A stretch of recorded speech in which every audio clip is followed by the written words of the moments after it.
The Orthodox Conundrum podcast is made possible by listeners and supporters who believe that these conversations matter. If your business is interested in advertising to our engaged Orthodox audience, or if you'd like to sponsor an episode in honor of a loved one or simcha, please reach out to Aliza at jewishcoffeehouse.com. That's ALIZA at jewishcoffeehouse.com. Your partnership helps us continue bringing meaningful Jewish conversations to thousands of listeners every week.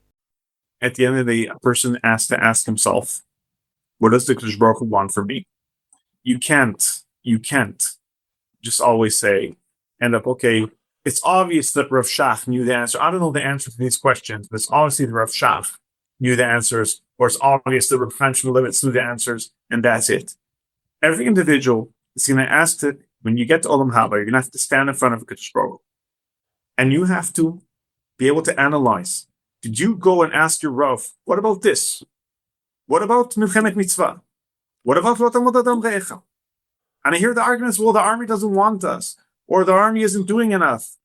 Since when has that been an excuse not to fulfill mitzvot? There are others that are not going in. So what? Since when is other people not fulfilling mitzvot exempt me from fulfilling mitzvot? If half of Am Yisrael doesn't keep Shabbat, so I'm exempt from keeping Shabbat? If other people are behaving immorally, so to say, or they're not doing enough, is that an excuse for me not to do what I'm obligated to do? At the end of the day, every individual, you're going to have to stand yourself in front of the Kadosh Baruch Hu and answer, why did you not fulfill the mitzvah? Lo tamod adam re'echa? I'm Scott Kahn, and this is the Orthodox Conundrum.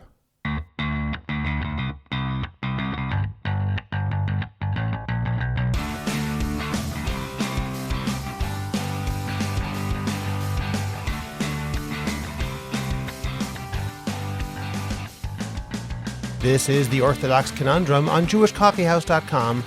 I'm Scott Kahn. Last week on the podcast, Rav Shaya Karlinsky presented the case for broad draft deferments for full-time yeshiva students. This week we continue that conversation by hearing a very different perspective. My guest is Rav Menachem Copperman, who argues that military service is not merely a civic responsibility or a practical necessity, although it is certainly those as well. He believes that serving in the IDF is a religious obligation rooted in Jewish law, Jewish morality, and the Torah's demand that we take responsibility for one another. In our conversation, we discuss whether Torah study can ever justify exemptions from military service, whether the IDF has done enough to accommodate religious soldiers, the relationship between Torah learning and national responsibility, the meaning of leadership and religious authority in this debate, and what both the Religious Zionist and Haredi communities can learn from one another. Whether you agree with Rav Copperman or not, he presents a thoughtful, passionate, and deeply Torah-based vision of why he believes that more yeshiva students should serve. As with last week's episode, my goal is not to tell you what to think, but to help you better understand one of the most consequential debates facing Israeli society and the Jewish world today. As always, I hope this conversation challenges you to think more deeply and more carefully about an issue that affects us all. We'll get to that conversation in just a minute. First, read my articles by subscribing to Orthodox Conundrum Commentary on Substack. It's free to join, and you can cancel at any time. If you'd like even more, you can become a member and receive exclusive bonus content with every episode. This week, after our main conversation, Rav Copperman discusses what he believes has been the Religious Zionist leadership's biggest mistake over the past 30 years in addressing the draft issue. And he also offers a thoughtful and inspiring perspective on how to avoid becoming despondent in the face of the difficult news that we often see today. Your membership helps support the podcast and makes conversations like these possible. If you're enjoying the Orthodox Conundrum, I hope you'll consider becoming a member. The link is in the description of this podcast. Remember to subscribe to the Orthodox Conundrum podcast wherever you get your podcasts. Please rate it and write a review. Continue the conversation on Facebook by joining the Orthodox Conundrum discussion group. Finally, the best way to promote your organization, your business, or yourself is to create a high-quality podcast, and JCH Podcast Productions can help you make that happen. Whether you want to learn how to start your own podcast or want to improve the podcast you already produce, we will make it happen. Write to us at Aliza at jewishcoffeehouse.com. That's ALIZA at jewishcoffeehouse.com. And let's get started with your high-quality, memorable, and effective podcast. Rabbi Menachem Copperman is a community leader, certified Dayan, and expert in Jewish law. Born in Dublin, Ireland, he He made Aliyah with his parents in 1978. For the past 20 years, he has served as the communal rabbi of Kilat Avat Zion, a vibrant Dati Leumi community in Ramat Beit Shemesh. He served in the IDF Artillery Corps. His son and son-in-law currently serve as well and have served hundreds of days in reserve duty after October 7th in Gaza, Khan Yunis, Lebanon, and Syria. Rabbi Menachem Copperman, thank you very much for joining me today on the Orthodox Conundrum podcast. Well, it's an honor. It's really an honor, Rav. Before we discuss any specific argument or anyone else's arguments, I'd like to begin with some first principles. And with that, Rav Copperman, I'd like to ask you, why do you believe that more people should serve in the IDF? And I'm not asking what's wrong with the current system. I'm asking for a positive Torah case. Why is military service in the IDF a religious obligation or an ideal for yeshiva students as well as others? I think there are three levels to address this question. There is the halachic, what you call the clear-cut halachic Torah level. There is the moral level, and there's the practical level. From the halachic perspective, it's very, very simple. The Mishnah Masechet Sotah says, "V'mechem mitzvah kulam yotzim, afilu chatan mechedro v'kala mechupata." Everyone is obligated, and this is on a national level, to serve Am Yisrael and to save the lives of Am Yisrael. In Melchemet Mitzvah, the Rambam says that passing this, it's very clear that Ezrat Yisrael miyat tzar, saving Am Yisrael from those who want to demolish it, which is, unfortunately, this situation, and especially after October 7th, I mean, there's no question about this. Ezrat Yisrael miyat tzar, it's Melchemet Mitzvah, and everyone needs to go. That is on a national level, it's the most basic thing. Aside from the individual obligation of lo ta'amod adam le'echa, you cannot be a bystander when someone else needs your help. And to save other people that is the most basic mitzvah to do, and it's a total obligation. And that's the most basic level from a halachic perspective. On a moral perspective, and when I say a moral perspective, I talk from a Jewish moral perspective. We know the famous line in the Gemara in Sanhedrin, which talks about the importance of pikuach nefesh, life versus life. The famous phrase, which is like brought down by the Gemara, is the basic svara that would obligate a person to do yareg val yavo in certain situations, is my chazit de dama didach sumaktfei, dilma dama de chavach sumaktfei. Who says your blood is redder than anyone else's blood? And why is any person who, even if he's learning Torah, redder than, I won't say than any other simple person, soldier, or why is any yeshiva student's blood redder than Rav Avi Goldberg's blood, or than Yossi Hershkovitz, or Rav Elisha Ledenstern, or Rav Naaran Eschar, or I don't know, dozens or hundreds and thousands of other people, simple Jews? And my chazit doesn't make a difference if you're Talmid Chacham or a simple Jew, but Zelomshe, even Talmidei Chachamim. Why is your blood redder than others? Why should they die for saving Am Yisrael and you not? That is on a very first moral point, which is the most basic one the Gemara brings down. You talk from a Jewish moral perspective. We all can recall Shirat Dvorah. We read in the Haftarot. Shirat Dvorah, when certain Shvatim, Zvulun and Naftali, sacrifice their lives to help Barak ben Avinam and Dvorah fight the armor of Yavin Melech Canaan, and those who just sat by at the side, and Dvorah saying to them, Lama yashavta binu mishpatayim lishma shrikot hadarim? Why are you just sitting aside there? Zvulun am cheref nafsho lamut v'naftali al meromei sadeh. There were those shvatim who just went forward and just sacrificed their lives for Am Yisrael. And Dvorah says very severe things. Oh meroz, she says we just read Parashat Balak. Arali, it's a curse. Oh aror yoshvea ki lo ba'u le'ezrat Hashem b'giborim. The help of HaKadosh Baruch Hu fighting the enemy in Eretz Yisrael to save us from that is lo ba'u le'ezrat Hashem. Where were you? Where are you? That's on a moral, Jewish moral perspective. It's not a halachic source, but it's a cry that cries out from the days of Dvorah and Barak till this very day. And on a practical level, there are not enough chayalim. You talk practical. My son and son-in-law are just finishing a round of another 80 days of Milui. 80 days. of Miluim. And, and I don't know how many more they did. Their families are home. Their wives are home with their little kids. Yeah, there's no reason that they should be doing so many days of Miluim, and other people can chip in and make it down to 30 days or 40 days or 20 days if other people go into the army. The Hamatkal is saying that there are not enough soldiers. There's, even the regular service has been extended over the past 2-3 years. They extended it back to 3 years when it was taken down to 2 years and 8 months. They extended it because there's just not enough chayalim.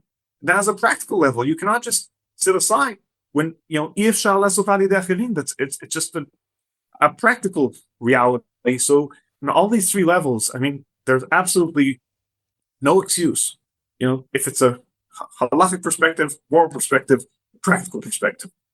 Okay. Obviously, you know that I find that very compelling, and frankly, I agree with everything you just said, and it was even very moving the way you described it, particularly how you talk about shirat devora, and also my chazi, this concept that who says someone's blood is better than somebody else's, and as you very, very obviously correctly point out, the Gemara doesn't say, well, Torah learners' blood, their blood is a little bit redder. That is not part of the cheshbon in Masechet Sanhedrin about who says your blood is redder. The answer is, well, I learned Torah, so therefore my blood is redder. That's not part of that. But let me add and ask a question. Is there a place for Torah study to give any exemptions? In other words, what you described right now is the importance of everyone going to the army. We do know, however, that some people do receive exemptions because, for example, they are in the symphony orchestra or they're excellent athletes. Not very many people, but there are people who receive exemptions because they provide special talents to the state, I suppose. Do you think that such an exemption should be provided for any Torah learners or for none at all? First of all, I mean, we can expand on this a lot, but if we talk about the relation between different values, are they complementary? Are they conflicting? First, I want to say is that it's a lot I've presented as if these are conflicting values. Well, do we choose Torah over the army or army over Torah? These two are complementary. They're not conflicting. Not only that, not only are they complementary, once Torah is not complete if he doesn't fulfill the Torah. The Gemara says very clearly, Kol haomed en li Torah, afilu Torah en.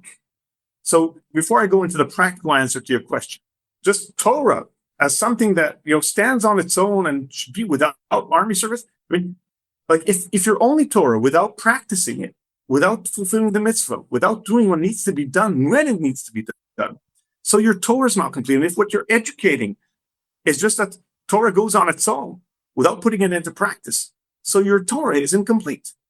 When we go into the practice, a lot of times you can't do two things at once, but you can. You can. I was studying Kol Eretz Chamda quite a few years ago, and whoever knows Kol Eretz Chamda, Kol Dayanu, is one of the most serious kollels for learning in Israel as of today, if not one of the best of them. I remember 2000, I think it was 2002, if I'm not mistaken. Pesach, Leil Pesach was a terrible pigua in the Park Hotel. And that next day, on Yom Tov, we saw Chayalim were being called up. It was Mivtzah Chomat Magen, whoever remembers then. And soldiers were being called up on Yom Tov afternoon. It wasn't the scale of October 7th, obviously, of Simchat Torah, but it was definitely a significant scale. We got back to Kollel a few days later, beginning of the Zman, right after Pesach. And I wasn't called up. And we were 10 guys out of 30. 20 guys were called up. 20 Dayanos guys, ages, let's say 25 to 32 at average, were called up. And that's when you feel and you know that you're learning for 3 other people, for 2 other people that are not there in the Kollel right now, right there and then with you. Now, Pikuach Nefesh, Doche Akol, also Limud Torah. It can be done. And the Herzliya Yeshivas are all built on the program, and their system is built that you can learn and you serve. And some people learn 2 years, 3 years, 4 years before they go into the army. And the different yeshivot had different programs. You go into in the army, into the Sadir for a bit less, for a bit more. But you serve and you do 20 years Miluim after that. And it can combine together. Now, he asked me, could there be a situation the individual would get an exemption? Well, just like, let's say there are other areas, the claim is that other areas, yeah, people get exemptions here. Super sports star or something. Okay. Theoretically, that could be possible if we decide that that's a value, and the whole are all having Torah in Am Yisrael would be dependent on that, and there would be no Torah. Well, that's not the issue here, and it's brought up as an argument, and it's easy to bring it up because it's because hey, there are others that are exempt also, but that's when you're talking about an individual on an individual basis, and also you can talk about that if going to the army at a certain point is going to disrupt your whole Torah development. For how many people is going into a year and a half, or 2 years of army going to disrupt their whole Torah development turning into the next Gadol Dor, right?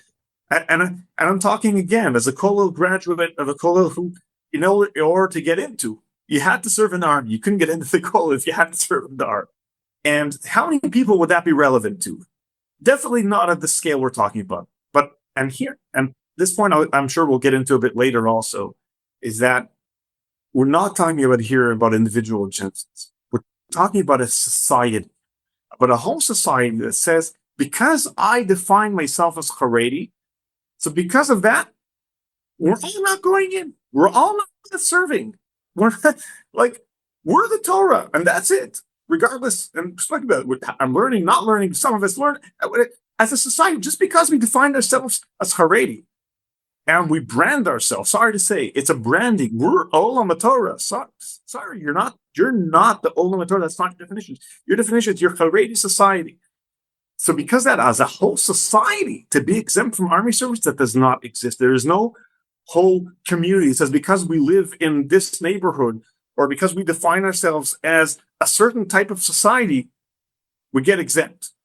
And get an exemption. That does not exist. And that is not a claim. That cannot be an argument. What about the argument, however, that you're right, people who define themselves as Haredi, that is not a reason for an exemption. In fact, our last episode with Rav Shaya Karlinsky, whom I respect greatly, he agrees with you that just because you're Haredi, you should not get an exemption. He did say, however, on the other hand, that if you're learning full-time, Haredi or not, you should get an exemption in that case because Israel defines itself, and with good reason, as the center of Torah learning in the world. And that's only true if there is a large group of people learning full-time. So therefore, he suggests that while people who aren't learning full-time should absolutely go to the army, regardless of whether they define themselves as Haredi, those who do learn full-time must get, well, he says not exemptions, but deferments until they stop learning. So how would you answer that? We're not talking about Haredim in general. We're talking about people who are full-time in yeshiva. And let me add to that question. There are some people, and I don't accept this as a practical halachic matter, but there are many people who will argue that Torah learning is a protective force. And therefore, they'll point to many midrashim or agadic statements in the Gemara. Frankly, they're not halachic statements, which makes me think that it doesn't have halachic import. Nevertheless, they'll point to statements which say that Torah is protective. Rav Karlinsky cited an Agadah which says that David HaMelech was able to learn because Yoav fought for him, and Yoav, his general, was able to fight because David learned for him. Yeah, sorry for interrupting, but that is exactly the point I brought up before. If we start from the end, okay, with the David and Yoav example, okay, is that exactly when you have 10 guys in kollel, like I mentioned before, that are learning, and your 20 friends are right now on the front lines and actively fighting, that is when you know that 10 guys are learning and 20 guys are fighting. Or when in a Hesder yeshiva, Shul Gimel, Dalet, and Hey are drafted, and Shul Aleph and Bet are learning, that's when you know that those guys are learning are really there for the rest.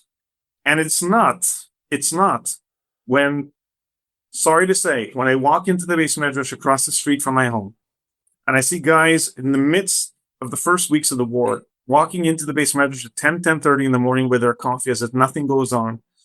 They don't realize what's going on.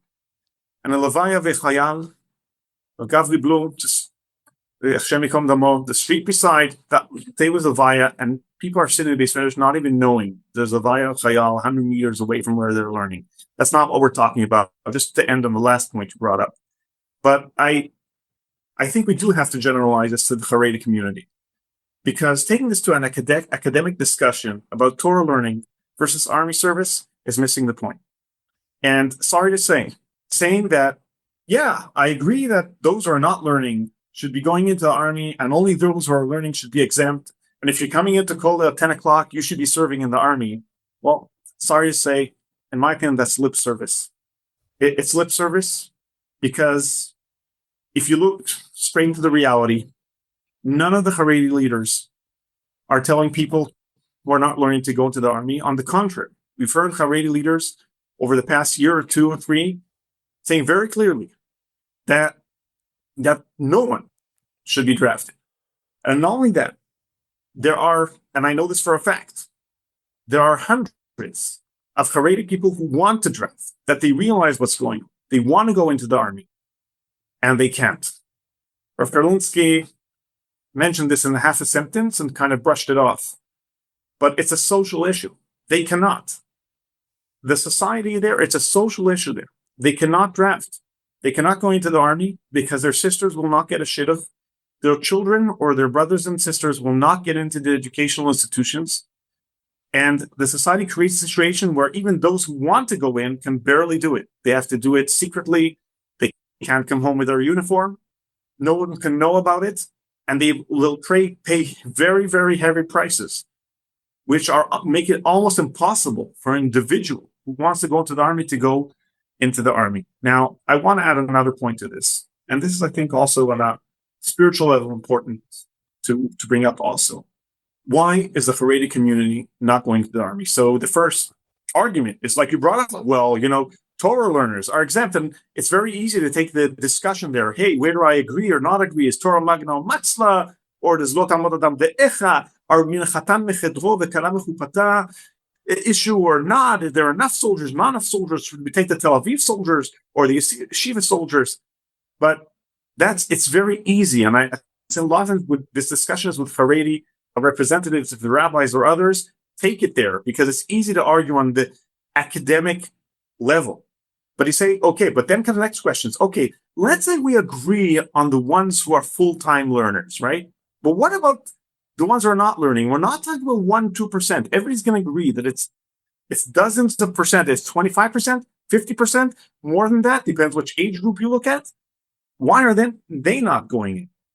So the answer will be, well, we can't trust the army. We're afraid our children are not going to be as observant as they were. We're going to afraid this and that. But we appreciate it. We have we have to have tremendous cars of the army. And I wish all the Haredi leaders were saying that. But let's say some of them are saying that. And we have tremendous cars of tov.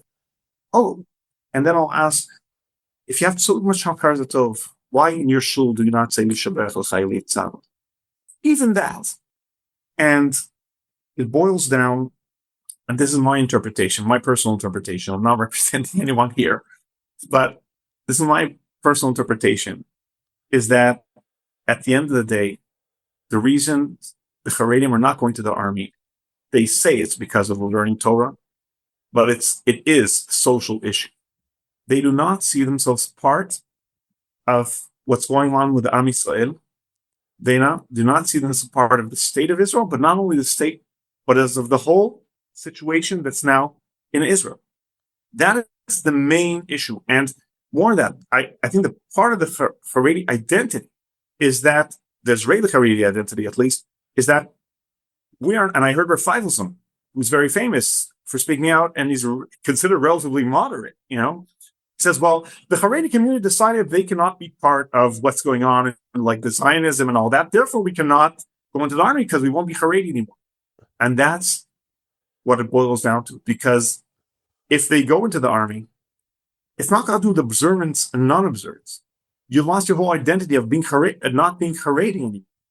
And that's what they're afraid of. Well, how would you answer them? How would you respond to that?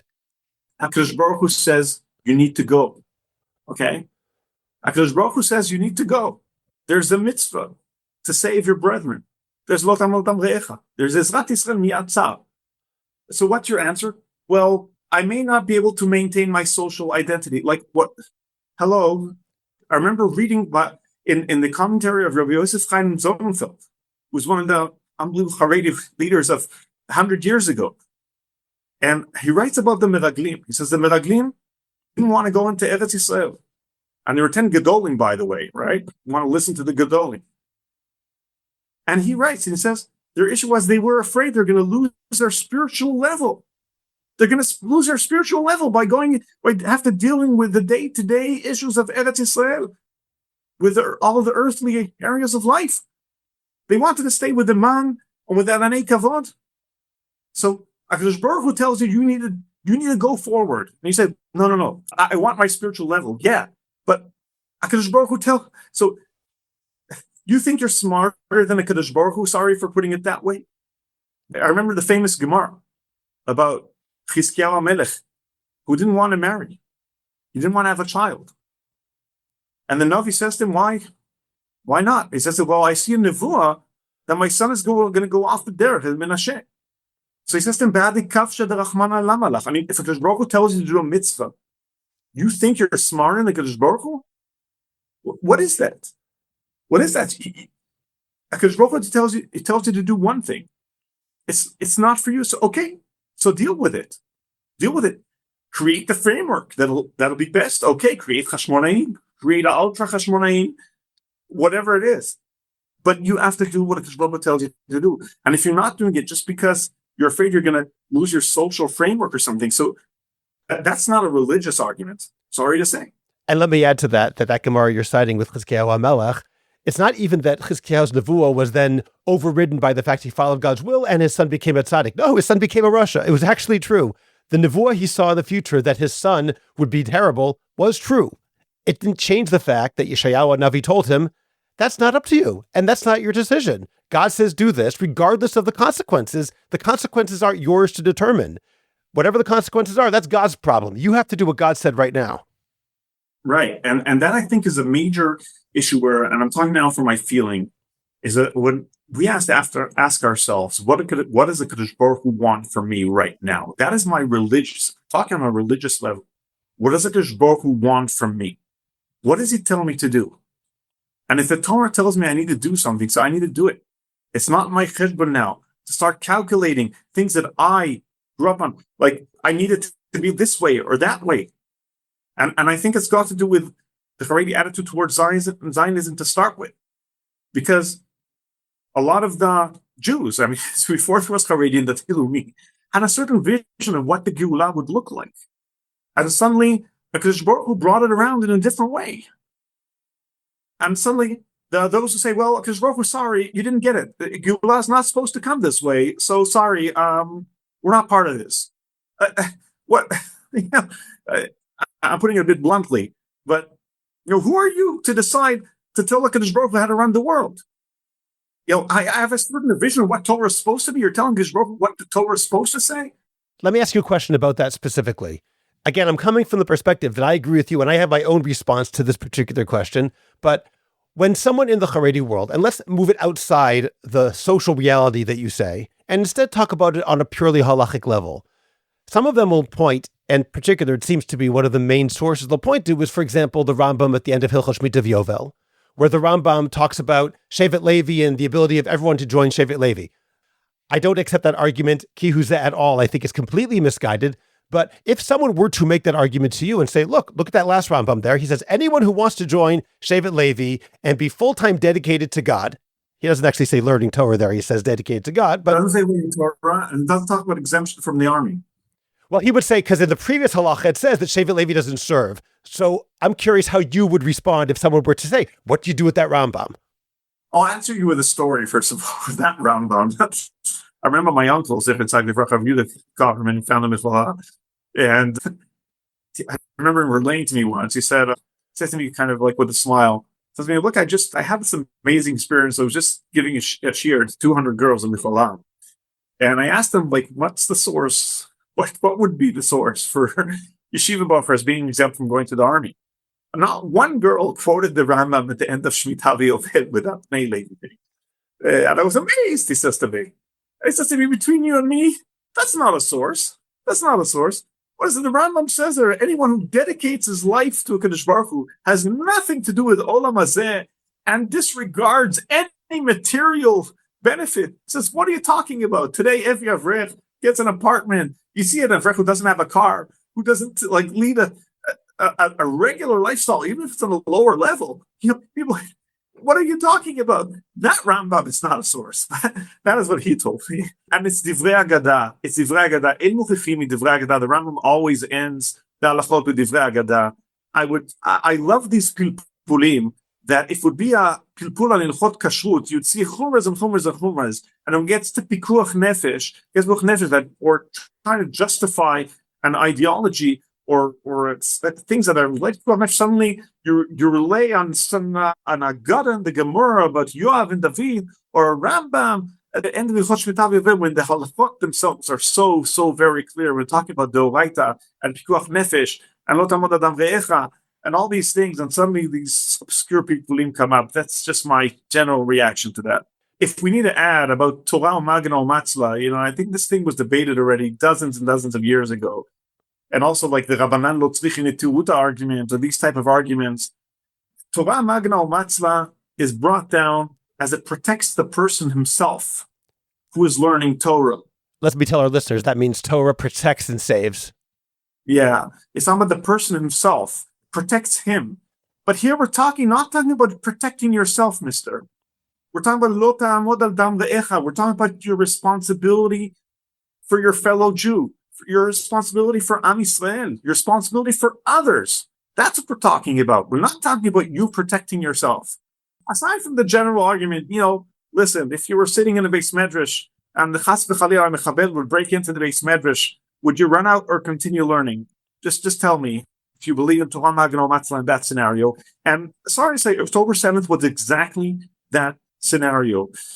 If people hadn't left the shuls, and people in my shul can come to ask me, okay, what do I do right now? Do I turn on my phone? Or do I drive out? Or what do I do? If people hadn't done that, where would we have been today? And I'll also add, I've used this before, but one of the well-known cases that's used to prove the Torah protects is the Rambam, who says that a Talmid Chacham in a city does not have to pay tax in order to build the protective wall around the city. And therefore, people say that shows the Torah protects. The part that's left unexplained, though, is that it does not say that they don't have to build a wall at all. They still have to build the wall. The Talmid Chacham himself doesn't have to contribute to it, which means, even if this is taken literally, that it's maximally protecting him, but not anybody else. Yeah, right. Not to mention that it does not say that anybody learning in yeshiva doesn't have to contribute to the wall. It only says the scholar. Well, okay, but again, it's not relevant for our service. One of the things that Rav Karlinsky mentioned, when you before quoted Kala mechubata, that a bride and groom even leave the chuppah to go to a melchama mitzvah, he said that's only when there's nobody else to do the job. He said that Gemara is misquoted because that only applies to somebody who is needed actively right now because other people aren't doing the job. Which brings us back to, if every single person in the Haredi world, or frankly in the world in general, were to serve who's not learning, there would be no need for those who are learning to serve. What would you answer there? There are not enough soldiers. And again, I'm answering again that this academic discussion could be brought up if this were really the case. Okay, but it's not the case. They're using this to exempt the whole Haredi world, and this is a point that I need the branding of as if Olam Torah equals the Haredi world. That's exactly the point, which is misguiding. There is the Torah world. Okay, I live in a Torah world, in a society that believes in Torah, that has hundreds of yeshivot, yeshivot Esder, and yeshivot Kvod. That is a Torah world. That is a Torah world that serves in the army and manages to combine it and find the right balance between Torah and serving, and manages gam v'zeh ola biyadam. So what are we talking about? Well, I'll tell you that people in the Haredi world, not all of them, but I have certainly heard some who mean this genuinely and not as an excuse. They will say, well, those Hesder yeshivot don't produce the same level or caliber of Talmid Chacham as those yeshivot which dedicate their students entirely to Torah and don't take off a year or two or three in the middle to go to the army. That's what they'll argue. What would you say to that? Are they just wrong? Yeah. They're wrong. Yeah. I'll just add that, like, measuring a caliber of Torah, how do you measure a caliber of Torah? By how many sifim ktanim you know Mishnah Berurah? How influential is your Torah? How wide is your Torah? Does your Torah cover areas that were not covered over 2,000 of years? If you're producing more Sfarim on Hilchot Asher Yatzar or in a Pilpul in Masechet Bava Kama, is that worth more than covering areas of Torah which have been untouched for thousands of years and implementing them? Is the Haredi Torah world, so to say, covering these areas or just confining itself in its own 4 amot of boundaries? Is that Gadlut Torah? It's Torah bekatnut in a way. It has, in other words, it's not small Torah. It's great Torah, but confined into very small areas. The Dati Leumi Torah world, if you look at the amount of Torah it produces and the amount of Sfarim, the amount of Shiurim, the amount of areas which Torah is covering, I'm just saying as an example. Take a whole learning of Tanakh that expand. The all areas of halachah, Vilchot Tzibur, Vilchot Torat Eretz Yisrael, Vilchot Mitzvot HaTluyot Ba'aretz. You take Machon Puah, Machon HaTorah Va'aretz. You take these unbelievable, the Olam HaDayanut, you take these unbelievable areas of Torah which have been developed. That is expanding Torah. Do you measure Torah? There's a lot of questions you can answer. You measure Torah by how many individual Gedolim? What is a Gadol? Somebody who knows Torah but has no idea how to lead a community or how to speak to Am Yisrael. Do you measure Gedolim by amount of knowledge or amount of influence, leadership, connection to Am Yisrael? There's a lot of questions you can ask here, but these things are unmeasurable. And as I said before, not always the majority of the Gedolim, so to say, were right. Just like we saw in Parashat Shlach Lecha. There were two individuals that no one was listening to, but they were the ones on the right. And they were the ones who actually made it into Eretz Yisrael. Okay, then, since you mentioned that, I'm going to ask another question, which has been asked to me. One of the issues that people have complained to me when I have said essentially what you're saying right now is that either, number one, you already mentioned, the majority of the Gedolim say that people shouldn't go to the army. Let's put that aside because we already said that how do you define a Gadol in the first place? And second of all, majority doesn't necessarily rule when it comes to issues like this. But second of all, they'll say, the Torah way, however, is for each person to follow his Rebbe or his Gadol. So therefore, when the Haredi Gedolim say, don't go to the army, the Haredi community is obligated to follow their Gedolim. And in the same way, this person would argue to me, the Dati Leumi individual is obligated to follow his Gedolim. So if someone is in the Dati Leumi community, he must go to the army, this Haredi person would say. And in the same way, he should insist that a Haredi person not go to the army because each person has to respect the other's Gadol. How do you respond to that argument? At the end of the day, a person has to ask himself, what does the Kadosh Baruch Hu want from me? You can't just always say, okay, it's obvious that Rav Shach knew the answer. I don't know the answer to these questions, but it's obviously that Rav Shach knew the answers, or it's obvious that Rav Chaim Limits knew the answers, and that's it. Every individual is going to ask that when you get to Olam Haba, you're going to have to stand in front of a Kadosh Baruch Hu, and you have to be able to analyze. Did you go and ask your Rav, what about this? What about Milchemet Mitzvah? What about Rotamot Adam Re'echa? And I hear the arguments, well, the army doesn't want us, or the army isn't doing enough. Since when has that been an excuse not to fulfill mitzvot? There are others that are not going in. So what? Since when is other people not fulfilling mitzvot exempt me from fulfilling mitzvot? If half of Am Yisrael doesn't keep Shabbat, so I'm exempt from keeping Shabbat? If other people are behaving immorally, so to say, or they're not doing enough, is that an excuse for me not to do what I'm obligated to do? At the end of the day, every individual, you're going to have to stand yourself in front of the Kadosh Baruch Hu and answer, why did you not fulfill the mitzvah? Lo tamod adam le'echa? Why did you not do a milchemet mitzvah? Ask, well, I asked my Rav, and he said, don't go. I say, well, you heard the other arguments. Did you challenge? Did you ask him, well, milchemet mitzvah? What was the answer to get that? I said, no, I just did what everyone was doing. That's not an answer. You won't be able to get away with that answer. I just want to also mention something. Unfortunately, there were times the Gedolim were wrong, and people had to listen be able to think for themselves. We can go back, unfortunately. We all have, or a lot of us have families that perished in the Shoah. My grandmother wanted to leave Poland in 1934 to Canada, and her parents, who were Hasidic origin, told her not to go.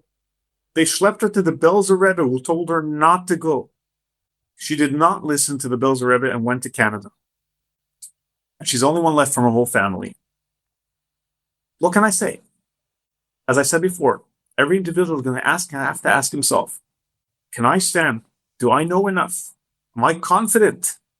Am I confident that what I'm doing is what Kadosh Baruch Hu wants me to do, and be able to stand in front of Kadosh Baruch Hu and say, just like the Zakein would have to be saying in those days, I didn't see it. They just get away with, oh yeah, okay. We're just going to keep on take quotes from the 1950s, the 1970s, and just cut and paste them to Tafshin Peivat, and there's nothing changed. I have nothing to think about. Everyone will have to ask himself that question. Wow, that's very, very moving. Thank you for saying that. What about from the perspective of the army itself? One of the main complaints that people in the Haredi world will often have is that the army hasn't been accommodating or is trying to change their lifestyle. So if a Haredi person were to say, there's an issue of lo tamod al dam re'echa, so let's assume they still have an obligation. Let's not say this is a patur, an exemption from going to the army. However, do you think that the army has to do a better job of making it hospitable to Haredim? I'm not saying that if they don't, that they should get a deferment. But let's say that they're willing to come. Does the army need to work harder not to impose its own values on the Haredi world? I totally agree that the army isn't doing enough. I would even agree in a way that there's a lot of hypocrisy, I would say more like to the left, to the Israeli left. Again, not only the political parties are needs. Like, on one hand, say, well, all the Haredim should draft. And the next morning you hear them saying, hey, the army's too religious. All the religious are imposing themselves on the Israeli society. That there's a lot of hypocrisy there. There are also, those on the Israeli left who are using the topic of the Haredi draft as a kind of a political tool, and they don't really believe it. They just say, well, they try to use a political tool. You see the right-wing government is doing this and this, they're not drafting Haredim. And then the next day, they may do even the same thing when they get elected. They'll want the Haredim in the government, and they'll just give them the same thing with a different wrapper. So I'll agree with that. But if you look at it from as a religious person's perspective, the Hesder Yeshivot were established, 50, 60 years ago, maybe more than that. And out of, if you really want to go into the army and maintain what you believe is important, and when things are not going the way you want, so the Hesder Yeshivot know how to speak up, and they know how to use the tools they need, and they know they have who to speak to, and they met with the chief of staff a few days ago, and they solve the issues. And there are issues. Nothing's perfect. We're not living in a perfect society. Nothing's ever going to be perfect. But first of all, who are you to say, well, if it's not perfect according to my cup of tea, I'm not doing what I'm obligated to do? And this is a parable, but it reminds you of the official. There's an official definition of chutzpah.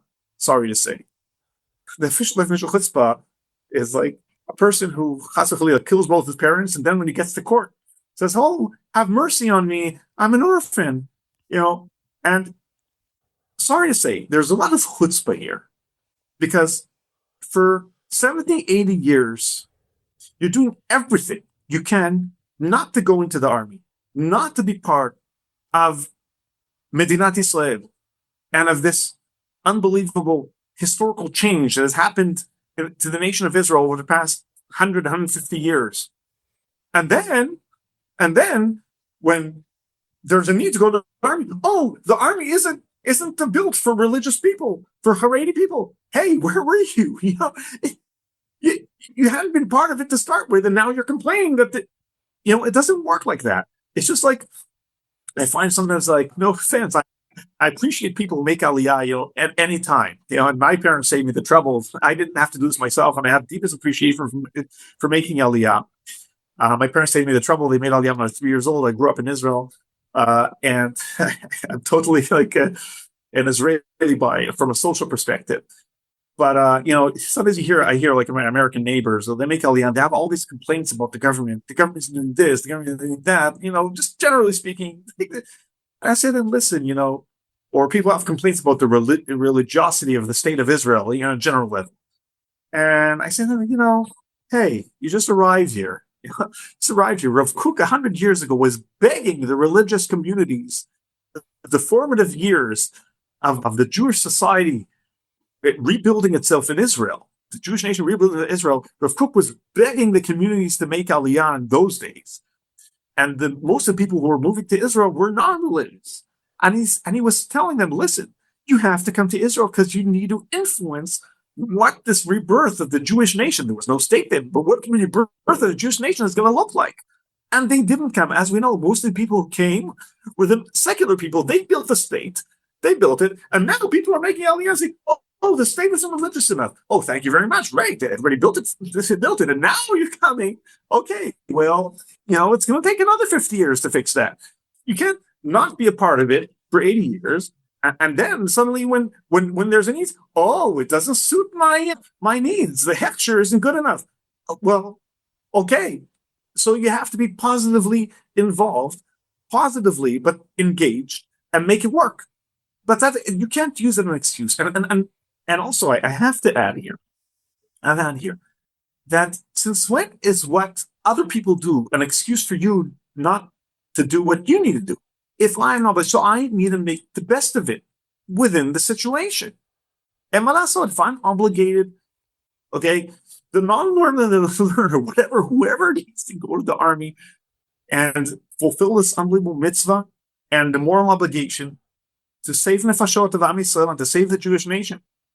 So you need to make the best of it. And you can't just say, well, it's not a choice. It's not a choice. You say, well, if it's not working exactly the way I want, so Kadosh Baruch Hu, wait for me a second. I'm not going to fulfill the mitzvah in the meantime. It's not exactly the way I want it to be. The hechsher is just Rabbanot Mehadrin, not Rav Landowitz, but that's this, not but that's that. So I can't go. I don't think it's a request that I would dismiss, but that's not an excuse not to do what you need to do. It's like the definition of a chassid shoteh, a pious person who's a fool who won't save a drowning woman because he doesn't want to touch a woman. There's something about that which is absurd. I didn't use the phrase, but yeah. That one's on me. Let me ask if you believe in deferments, meaning, let's say someone says, I am fully going to go to the army. I'm going to go to the army, but I want to learn until I'm, say, 24 years old. As opposed to going to Hesder where you go to the army when you're 19 or 20. Would that be okay in your mind, as long as that really would happen? Assuming, generally I agree.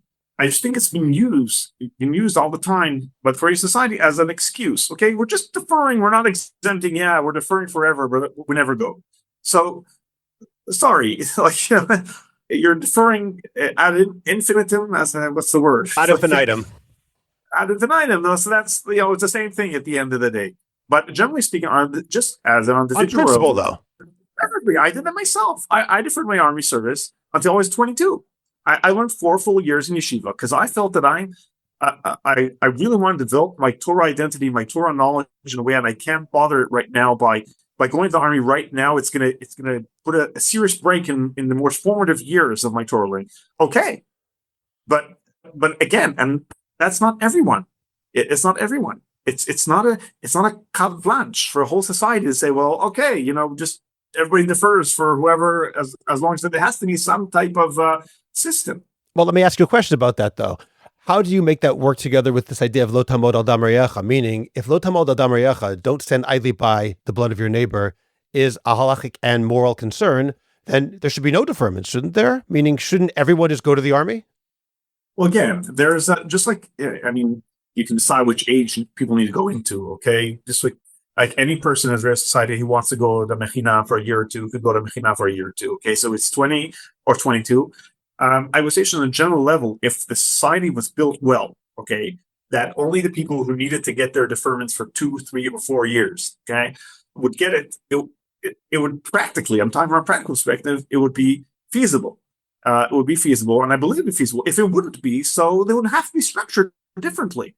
I agree, but the Lo Tamod Al Dam Reyecha is based on the fact that you're generally speaking in a system that you'll be there to serve. And by the way, what people don't realize, or maybe realize more now in the past few years, is understanding that the formal service, what we call the sadir, okay, your regular service, versus the miluim, the reserve service, only, I don't know exactly the numbers right now as of today, but generally speaking, like that was like the thumb rule, was that only 15%, 15% of the army manpower in Israel is built on the formal sadir.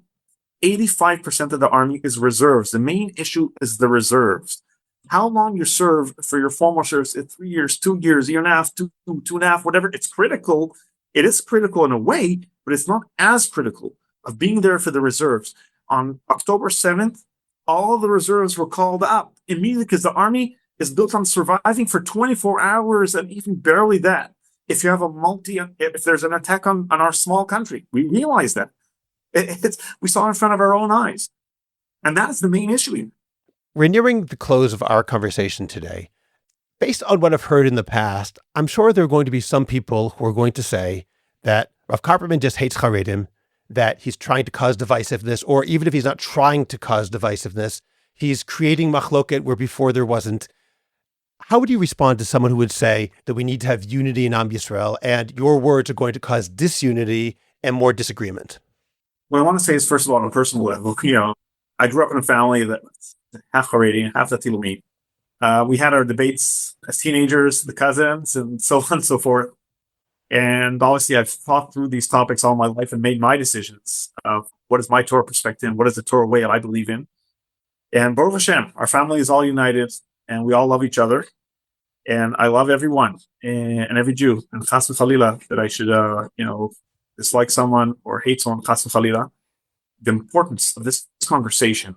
And obviously, I've brought up some things that may seem harsh or may seem, very decisive in a way. It's important for me that anyone listening to this podcast, have the, as in Hebrew, yosher intellectual, to be able to think about the content. It's easy to say, well, just put it on the person and say, well, he doesn't like this or he doesn't like that, and just brush it off that way. But to be able to think about the content and the fact that we can critique each other and debate values, debate halachot, debate moral values, debate practical solutions, these type of things, is we cannot be united if we don't. And we have to be able to listen, ask ourselves sometimes difficult questions. And ask, do we really have an answer for this question? Do I know why I'm doing a certain thing? Is there a point here that was raised? And yes, I want this to be thought-provoking. I want this to be set on the table and for people to listen to this and think about, wait a second, am I sure that what I'm doing is the right thing? And I'm happy to hear also, I've heard all my life arguments to any side, and I've thought out these things again and again and again. And when someone critiques certain things I believe in, I think about it. I say, well, listen, does he have a point? And is there something I can learn from it? Because I say, hell, well, he hates me and that's it, and I'll just brush it off. That's not a way to go with things. That's the easy way out. The real way is to debate things, put things on the table, think about them, and be able to get to your emet, the real emet, out of the discussion. Now here's a bonus question for paid subscribers to Orthodox Conundrum Commentary. Rav Copperman, looking back over the past 30 years, what do you think has been the single biggest mistake made by the religious Zionist leadership in talking about and handling the Haredi draft issue? Rav Copperman's answer to that question is available exclusively to members of Orthodox Conundrum Commentary. I also asked Rav Copperman an additional bonus question for our members. In light of everything Israel has experienced over the past few years, I wanted to know how he manages to stay hopeful without becoming overwhelmed or despondent from the constant stream of difficult news. If you're already a member, thank you for your support. If not, you can subscribe to Orthodox Conundrum Commentary for free, or become a member to unlock this and other bonus material. The link to Orthodox Conundrum Commentary is in the description of this podcast. Rav Copperman, as we come to the end of our conversation today, I'd like to ask you, as a concluding thought, if you could think a little bit about what the Dati-Leumi community could learn and should learn from the Haredi community. Today, you and I have been criticizing the Haredi attitude towards the army in very strong terms, and I think deservedly so in my mind. I would like to ask, what can we learn from the Haredi community? As we know, Ezehu Chacham Halomed Mikol Adam, who is wise, someone who learns from everybody.